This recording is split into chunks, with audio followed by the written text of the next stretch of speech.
क्योंकि देश में अनेक पार्टियां हैं और सभी पार्टी के द्वारा जो प्रमुख पार्टियां हैं हमारे देश में, जो राष्ट्रीय लेवल की पार्टी है, उन तमाम पार्टियों के द्वारा शासन व्यवस्था को आपने देखा और शासन व्यवस्था देखने के बाद आप जज कैसे करेंगे कि इस पार्टी को हमें वोट करना चाहिए, इस चेहरे को हमें वोट करना चाहिए?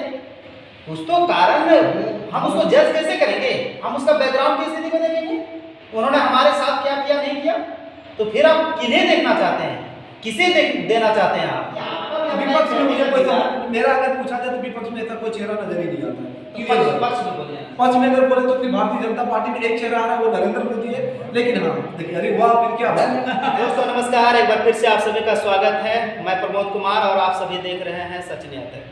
दोस्तों अभी हम एक ऐसे जगह पर उपस्थित हैं जहां पर आप देख सकते हैं कि हमारे बीच 3 युवा साथी मौजूद हैं। हम इन लोगों से आज बात करेंगे क्योंकि आप सभी को जानकारी होगा अभी 2024 में लोकसभा चुनाव की सरगर्मी काफी तेज हो चुकी है और विभिन्न पार्टियों के द्वारा लोकसभा कैंडिडेट का लिस्ट में निकाला जा रहा है। तो हम यहाँ के तमाम युवाओं से बारी बारी से जानेंगे कि इस बार का जो चुनाव है वे किस मुद्दे पर वोट करेंगे और कौन से ऐसे कैंडिडेट हैं जिसे ये प्रधानमंत्री के रूप में देखना चाहते हैं। तो आइए सबसे पहले हम जानते हैं दयानंदन जी से। दयानंदन जी, आपका सबसे पहले बहुत बहुत स्वागत है हमारे channel Sach Nyay. Thank you so much for this honour. Sir, जैसा कि मैंने आपको पहले बता चुका है कि आम चुनाव, लोकसभा चुनाव यानी कि जिससे प्रधानमंत्री का चुनाव होता है, तो 2024 में चुनाव होने जा रहा है और इसकी घोषणा बहुत जल्द भी होने जा रही है, बहुत जल्द होने जून तक पीएम बन जाएंगे। नहीं, मई तक है सर, मई तक है, जी मई तक हो जाना चाहिए। तो सर, आप प्रधानमंत्री के रूप में किन्हें देखना चाहते हैं? और जैसा कि अभी प्रधानमंत्री नरेंद्र मोदी जी हैं, यशस्वी प्रधानमंत्री नरेंद्र मोदी जी हमारे देश के अभी पीएम, तो आप किस मुद्दे पर आगे किन्हें वोट करना चाहेंगे और प्रधानमंत्री के रूप में किस चेहरे को आप देखना चाहेंगे और किस मुद्दे पर आप वोट करना चाहेंगे? देखिए, सबसे पहले तो मैं न्यूट्रल हूँ जी। मैं भाजपा को और कांग्रेस को या तो कोई भी पार्टी हो, मैं उनका समर्थन नहीं करता। मैं उन्हीं का समर्थन करता हूँ जो पार्टी युवाओं को रोजगार दे। अभी हमारे देश में 2014 से अनएम्प्लॉयमेंट बहुत तेज़ी से बढ़ रही है, ये तो सर आपको पता ही होगा। मैं उन्हीं को वोट देना चाहूँगा जो एजुकेशन सेक्टर को बढ़ा दे, जो युवाओं को रोजगार दे अधिक से अधिक मात्रा में। जब युवा रोजगार हो जाएगा, उनके पास रोजगार काफ़ी मात्रा में हो जाएगा, तो वो बच्चों को आगे पढ़ा सकते हैं, है कि नहीं? लेकिन सर, वे रोजगार कैसे देंगे? आप पहले प्रधानमंत्री का चुनाव करेंगे तभी तो आप किनके ऊपर विश्वास करते हैं? विश्वास तो किसी भी पार्टी पर नहीं है जी, लेकिन हाँ थोड़ा बहुत आपको विश्वास करना ही पड़ता है। थोड़ा बहुत नहीं सर, थोड़ा बहुत नहीं सर, आपको विश्वास तो करना ही है क्योंकि देश में अनेक पार्टियां हैं और सभी पार्टी के द्वारा जो प्रमुख पार्टियां हैं हमारे देश में, जो राष्ट्रीय लेवल की पार्टी है, उन तमाम पार्टियों के द्वारा शासन व्यवस्था को आपने देखा और शासन व्यवस्था देखने के बाद आप जज कैसे करेंगे कि इस पार्टी को हमें वोट करना चाहिए, इस चेहरे को हमें वोट करना चाहिए?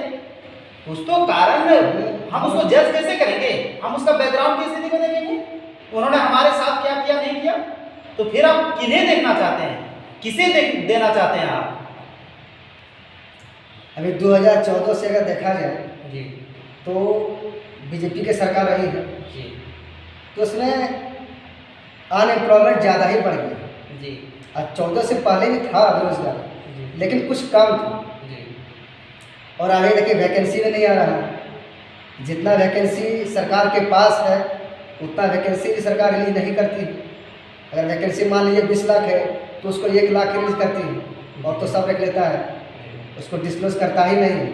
तो ये सब मैं गवर्नमेंट से मैं डिमांड करता हूँ, चाहे बीजेपी हो या कांग्रेस हो, फुल डिटर्मिनेशन के साथ, ईमानदारी के साथ वो काम करें, देश की सेवा में आप झोंक दें अपना जीवन को, तभी ये संभव हो सकता है।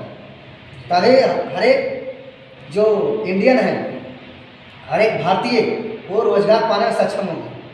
अब मान लीजिए भाजपा है, कांग्रेस है, अब बीजेपी आती है, वही बोलती है कि हम प्रॉमिस करते हैं ये करेंगे वो करेंगे, फिर नहीं कर पाती है। फिर कांग्रेस आएगी, फिर वही बोलेगी कि हम ये करेंगे, ये वो करेंगे, फिर वही नहीं कर पाती। मैनिफेस्टो सर, सबसे पहली बात है कि कोई भी पार्टी जब भी आम चुनाव होता है, चाहे राज्य स्तर का हो या फिर केंद्र स्तर का हो, ठीक है, तो कोई भी पार्टी जब चुनाव लड़ती है तो उसमें वे अपना घोषणा पत्र जारी करते हैं, जिसे मैनिफेस्टो कहते हैं। मैनिफेस्टो सबसे पहले आप ये देखिए कि वैसे पार्टी जो मैनिफेस्टो तैयार किए हैं और वे सत्ता में आए हैं, उसके बाद अपने मैनिफेस्टो पर कितना ध्यान दिए, वे मैनिफेस्टो के आधार पर कितना काम किए, मैनिफेस्टो को कितना वो फुलफिल किए, जिससे आम लोगों को उससे फायदा हो। इस पर आप क्या कहते हैं? देखिए, अभी कहना और करने में बहुत अंतर है। कह देना आसान है। अभी बहुत, जब से देश आज़ाद हुआ है तब से बहुत प्रधानमंत्री बने और चले गए, लेकिन मैनिफेस्टो में डिस्प्ले करना और एक ईमानदारी के साथ पूरे इंडिया में प्रेजेंट करना, ये अंतर होता है सर। अब कह देंगे कि हम ये करेंगे वो करेंगे, अब करेंगे तो कोई फायदा नहीं है। कुछ ऐसे मतलब ये हो जाता है कि आप पब्लिक को, हमारे जनता को आँख में सिर्फ धूल झोंकने वाला काम हो जाता है। जब चुनाव आता है तो देखिए, चुनाव भी आएंगे तो भाजपा होगा तो कांग्रेस हो, कोई भी पार्टी हो, चाहे सेंट्रल गवर्नमेंट का हो या तो स्टेट गवर्नमेंट का हो, वो तो मैनिफेस्टो में करेगा ही, बड़े बड़े डेंगे डांग देंगे उसको। अच्छा सर, ये बोल रहे कहाँ तक आप सहमत हैं? इनके सभी बातों से मैं सहमत हूँ। अच्छा, सभी बातों से सहमत हूँ। इनका जो 3 बात मैंने गौर किया जी। पहला बात की बेरोजगारी जो है उस पर सरकार, चाहे बीजेपी हो या कांग्रेस हो, कोई भी सरकार, उस पर मतलब नकल कसना चाहिए जी। और बेरोजगारी के साथ साथ ये आपका एजुकेशन की बात इन्होंने कही कि एजुकेशन जो भारत की है वो कहीं ना कहीं एकदम रेशियो घटता जा रहा है और महंगाई भी है। पहले की अपेक्षा अभी महंगाई ज़्यादा है, बेरोजगारी भी ज़्यादा है और अनएम्प्लॉयमेंट जो बोले ये बेरोजगारी बहुत ज़्यादा है।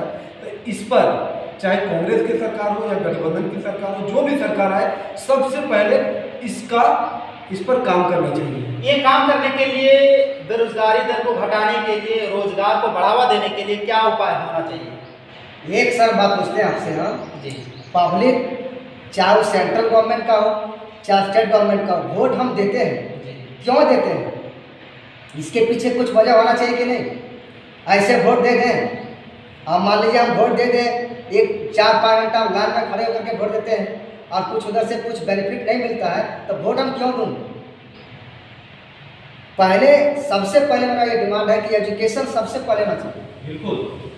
एजुकेशन अगर मिल जाएगा तो वो बच्चा पढ़ लिख जाएगा, उसके बाद कैसे वो कमाना है, क्या करना है, वो सब सोच लेगा। दिमाग रहेगा तो कमा खा लेगा।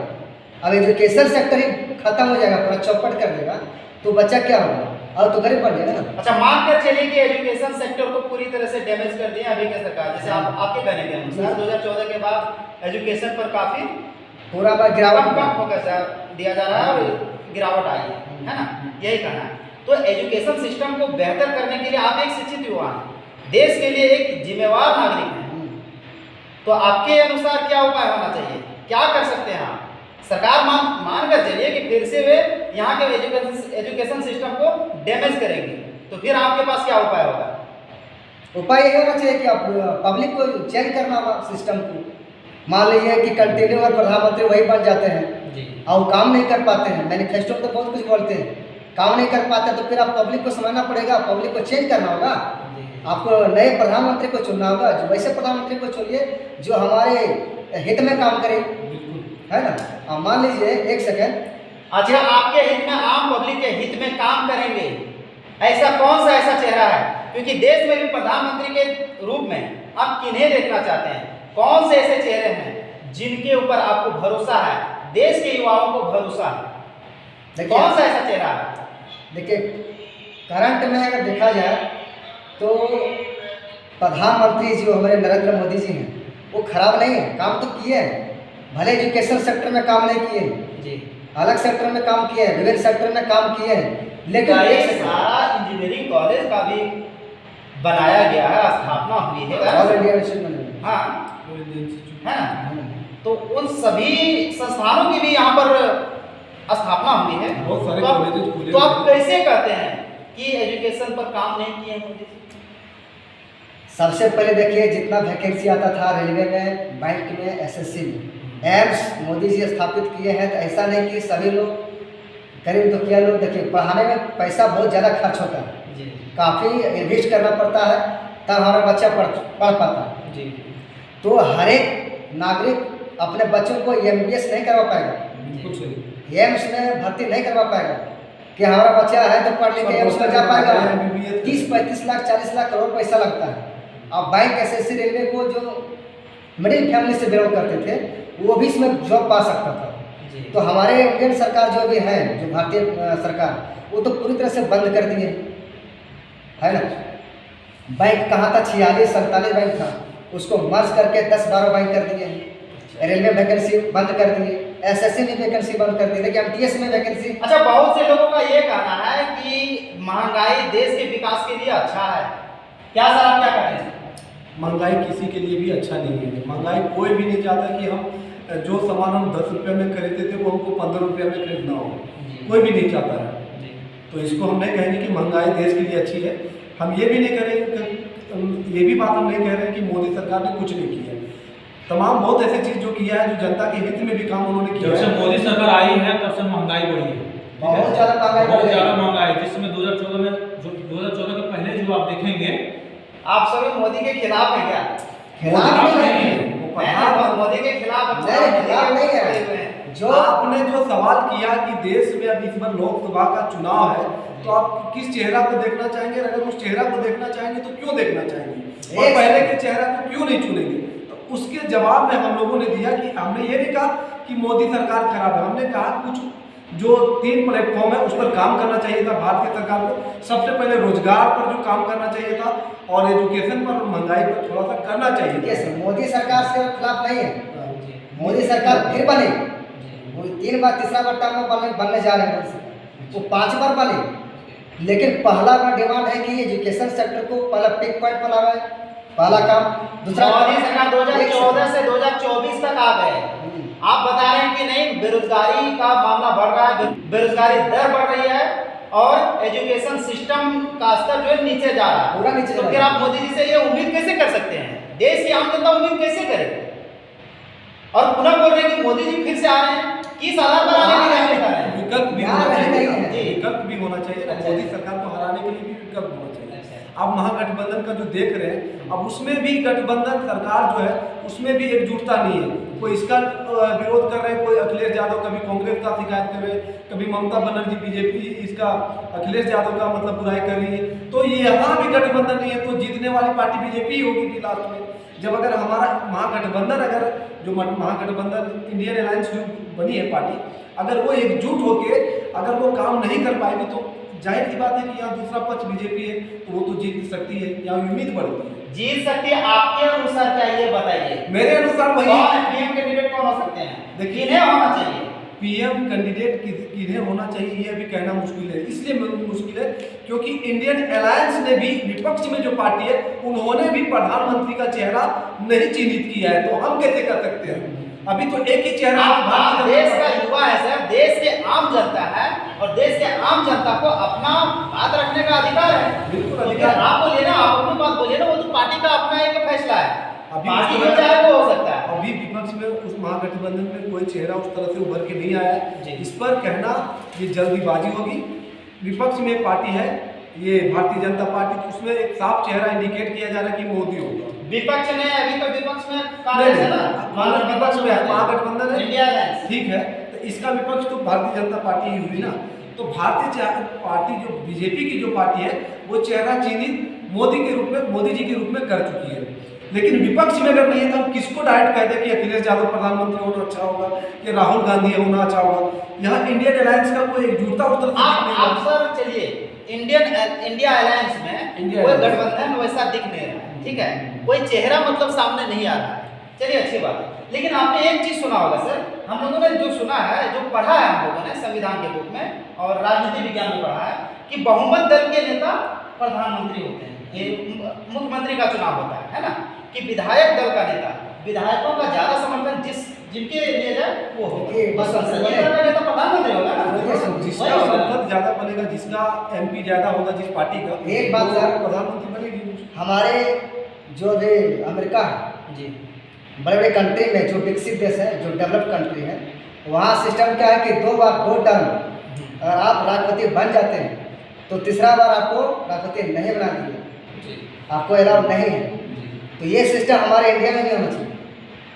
ऐसा नहीं कि बीजेपी हो, कांग्रेस हो, कोई भी पार्टी हो, 2 बार में 2 टर्म में आ जाता है कोई व्यक्ति, कोई भी। ये बदलाव होना बहुत मुश्किल है, क्योंकि ये मैंने स्वतंत्र भारत ये चला रहा है। 3 बार जवाहरलाल नेहरू, इंदिरा गांधी 10 से 12 साल तक प्रधानमंत्री देखिए, रहे। नियम अगर वैसा बनाया जाए तो संशोधन हो सकता है, हो सकता है। संशोधन हो सकता है। सबसे पहले नियम बनेगा ही नहीं, क्योंकि ऐसे जब नहीं तक इसलिए नहीं बनेगा क्योंकि वहाँ जो लोकसभा में बैठने वाले जो सांसद जो होते हैं, जो नेता होते हैं, वो नेता खुद के पैर में कुल्हाड़ी तो नहीं मारेंगे। एक बात और ऐसा कैसे कर रहे हैं आप? मेन बात है पार्टी का चेहरा होना चाहिए, ठीक है। भारतीय जनता पार्टी में जहाँ तक अभी आप देख रहे हैं कि आदरणीय प्रधानमंत्री अभी जो वर्तमान में नरेंद्र मोदी है, उनके जैसे चेहरा भी भारतीय जनता पार्टी में अभी नहीं है। उनके बाद बहुत चेहरा सामने आएंगे। चेहरा रख करके क्या करेंगे आप बताइए ना। नरेंद्र मोदी जी के द्वारा किए गए 5 ऐसे काम बताइए जिससे आम जनता को फायदा होगा। 5 ऐसे काम बहुत सारे भारत में रोड व्यवस्था सर जी एक करके एकदम गिनाएंगे। जी बताइए। पहला नंबर 1, हम क्यों गिनवाएंगे? हम मोदी की, हम किसी भी पार्टी का भी हम पक्ष में नहीं है, लेकिन वर्तमान सरकार से ही क्वेश्चन कर सकते हैं। तो क्वेश्चन करने के लिए हम लोग 3 क्वेश्चन यही किए थे कि एजुकेशन और बेरोजगारी, और इस पर चर्चा होना चाहिए और सरकार को इस पे करना चाहिए जहां भी फल दिखाई देती है। बाकी तो चुनाव जनता को नहीं, जैसे आप बोल रहे हैं कि मोदी, नहीं सर, आपने कहा कि मोदी जी अभी देश के लिए सबसे अच्छे चेहरे माने जा रहे हैं भारतीय जनता पार्टी का। हमने ये नहीं बोले, पूरे देश के लिए नहीं बोले। मैंने कहा भारतीय जनता। आप मोदी जी का समर्थन करते हैं क्या?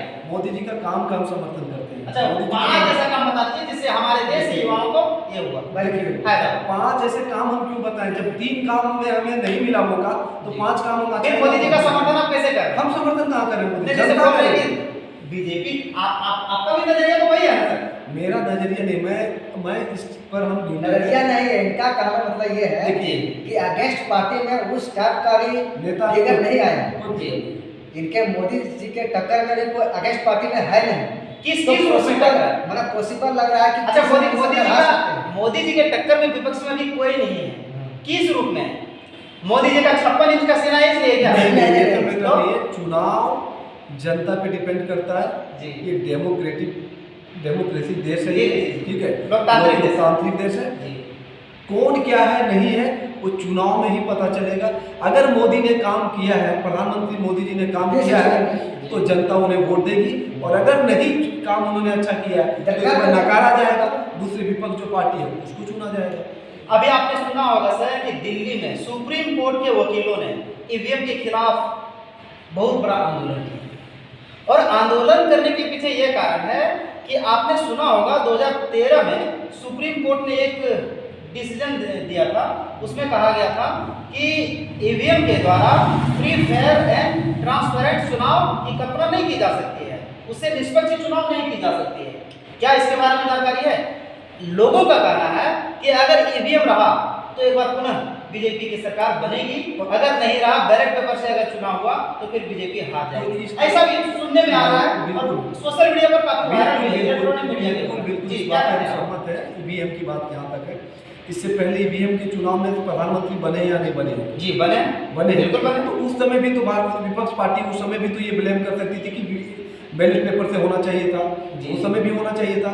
रही बात अभी विधानसभा चुनाव बहुत सारे राज्य में होती है, तो वहाँ पर देखते हैं कि कभी कभी बीजेपी हार जाती है, ठीक है, चाहे दिल्ली हो या पंजाब हो या और कोई राज्य हो, तो वहाँ या तो कर्नाटक हो। लेकिन लोगों का ये भी धारणा पूरा बात देखिए, पब्लिक है तो उसका धारणा बना रहेगा।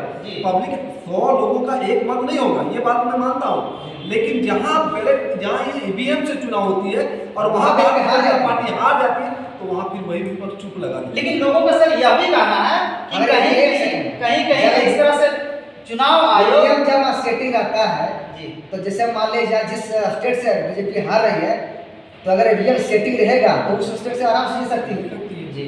ऐसा तो नहीं होगा।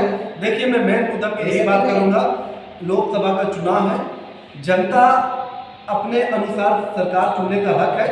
अगर भारतीय जनता पार्टी ने काम अच्छा किया है तो उन्हें चुना जाएगा, और नहीं तो हम तो न्यूट्रल है इस जगह पे, अपना मत तो सबको देने का अधिकार है। मैं दूंगा। प्रधानमंत्री के रूप में आप किनको देखना चाह रहे हैं? क्योंकि हाँ, आपका भी अपना विपक्ष में एक मुझे चेहरा कोई दिख रहा है। मेरा अगर पूछा जाए तो विपक्ष में ऐसा कोई चेहरा नजर ही नहीं आता है। पक्ष में बोलिए ना। पक्ष में अगर बोले तो अपनी भारतीय जनता पार्टी में एक चेहरा आ रहा है, वो नरेंद्र मोदी है।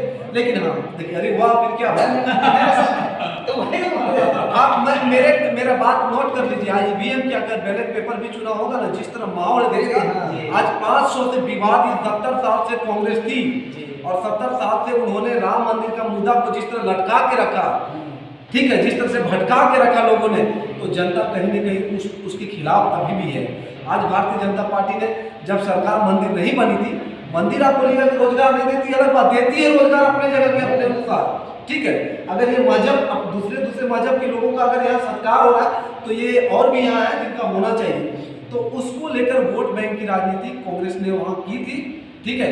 लेकिन अभी जनता मोदी को इसलिए चुन रही क्योंकि 500 साल का विवादित जो विवाद चल रहा था, वो राम मंदिर बना के तैयार करके उद्घाटन कर दिया।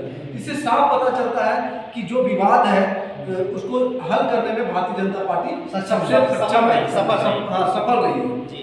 और पाकिस्तान हो या बॉर्डर का आप देख लीजिए, पहले घुस के मारता था भारत में, अब 2011 में देखिए गुजरात में हमला, दादर में हमला, वीटी में हमला, आज देख लीजिए 2014 से कोई भी एक विस्फोट भारत के हमारे आसपास में एक राज्य से दूसरे राज्य में लड़ रहे हैं, दूसरे राज्य में तीसरे राज्य में लड़ने, वो एक राजनीतिक है, एक अलग पहलू है। हम ये नहीं बोलते हैं, पॉलिटिक्स जो पॉलिटिशियन है वो अपने अपने फायदा के लिए सब करती है। मैं ये नहीं बोल रहा हूँ कि भारतीय जनता पार्टी के सभी नेता बहुत ईमानदार हैं, बहुत ये है, नहीं कांग्रेस सभी ईडी वाला कहना क्या है? ईडी वाला कहना, देखिए ईडी की बात है, देखिए ईडी क्या करती है, ईडी जिसका अधिक आय हो, आय से अधिक धन हो, काला बाजारी की वजह से उन्होंने वसूला हो, तो उस पर कार्य करती है। अभी आप देख लीजिए, एक आईएएस थी, क्या नाम था, रांची का, जिसका पूजा सिंह, क्या कहेंगे उसको, तो अब उस पर ईडी, सरकार ने ईडी अगर उसको भेजा, अगर उसके साथ उसके पास करोड़ों अरबों रुपया मिलता है, तो उस पर क्या कहेंगे, नकल कसना चाहिए कि नहीं कसना चाहिए। लेकिन ऐसा बात नहीं है कि खाली सिर्फ विपक्ष में ही चोर बैठा हुआ है, ये बात को मैं नहीं मानता हूँ। बहुत ऐसे पार्टी हैं जिसके पास पैसा है और काला बाजारी, सबसे ज्यादा अगर इस देश में गरीब है तो वो है जनता, ठीक है, और सबसे ज्यादा अगर गरीब है तो वो है युवा, और सबसे ज्यादा दिक्कत में है तो वो है बेरोजगारी, ठीक है, बेरोजगार युवा। मैं कहूँगा चाहे बीजेपी सरकार बनाए, अगर बीजेपी का सरकार आती भी है और अगर इस काम पर फोकस नहीं करती है, तो मैं समझूंगा भारतीय जनता पार्टी भी एक मतलब क्या बोला है, लोगों के हित के खिलाफ काम कर रही है। बस यही कहूँगा, पार्टी से क्या मतलब है, विकास होना चाहिए, ठीक है, कोई नहीं। अभी कल तक नीतीश कुमार प्रधानमंत्री का चेहरा देख रहे थे, अभी इन्होंने कहा ना कि प्रधानमंत्री चेहरा बताइए, मैं नीतीश कुमार को बता रहा था। अब क्या बताएं हम उसके बारे में, है उनके बारे में क्या बोले। कल तक नीतीश कुमार को इंडिया अलायंस से प्रधानमंत्री का चेहरा के रूप में देखा जाता था, अब वो नेता भारतीय जनता पार्टी में मिल गया था। चलिए दोस्तों, तो ये थे हमारे 4 युवा साथी जिनसे हमने चर्चा किया कि आने वाले 2024 का अप्रैल के आसपास में चुनाव की प्रक्रिया भी शुरू कर दी जाएगी, और इसका नोटिफिकेशन अभी तक आया नहीं है, लेकिन बहुत जल्द आने की उम्मीद है और आ भी जाएगी। तो मिलते हैं आपसे किसी अगले वीडियो में, तब तक के लिए नमस्कार।